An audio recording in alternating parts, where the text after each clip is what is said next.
New spark plugs and wires are an essential part of any tune-up. It's a good idea to inspect your plugs and wires every 30,000 miles. If the wires appear cracked or frayed, replace them.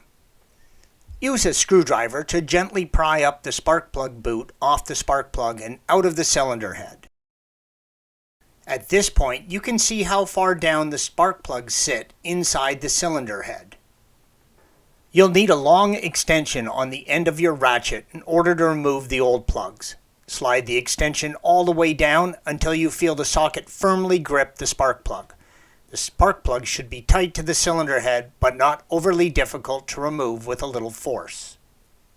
This is what a normal use spark plug should look like after running for over 30,000 miles.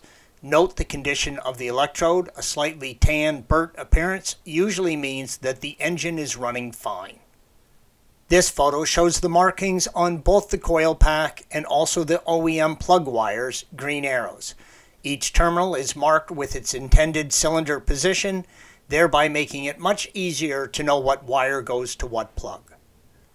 Take a new spark plug and push it into the specialized spark plug socket.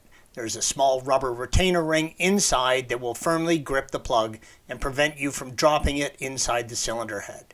Carefully hand thread your new spark plugs into the cylinder head before you put a wrench on them. Each cylinder has its number cast into the valve cover to aid you in sorting out the wires, green arrow. The new factory wires will have a plastic tab mounted around it to indicate which cylinder it goes to, green arrow. Make sure each new wire fits snugly onto its respective coil. Slide the boot of the new spark plug wire down the hole and make sure it slides down over the spark plug. Around this point is where the boot will just start to make connection with the spark plug. You want the rubber isolator to sit flush with the valve cover. If any of the boots look like this, press them down before you continue. The spark plug boot will make a tiny click as you push it down all the way over the plug. As such, the rubber isolator should sit flush against the valve cover as shown here. Take the spark plug wire and fold it flat in the groove mounted on the side of the insulator. This will help to guide the wires and give it a clean, routed appearance. Shown here is what it should look like when you're done. Changing the spark plugs is essentially the same procedure on the non-supercharged engines. The only difference is that there is no supercharger in front of the spark plug tubes on the valve cover. On the Mark II Cooper, remove the two torque screws, green arrows, and the oil filler cap, purple arrow. Remove the spark plug cover panel and flip the metal tabs up, green arrows, to release the electrical connection. Shown here is the electrical connection removed from the coil pack. Use a screwdriver to pry the coil pack up and off the spark plug.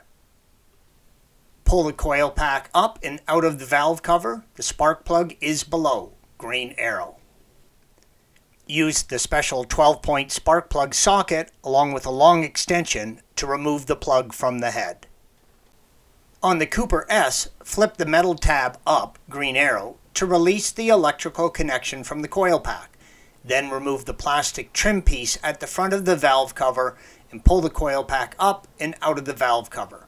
Use a long extension and remove the plug from the head. Installation is the reverse of removal. Thanks for watching. Be sure to subscribe to our channel and check out another video in this series.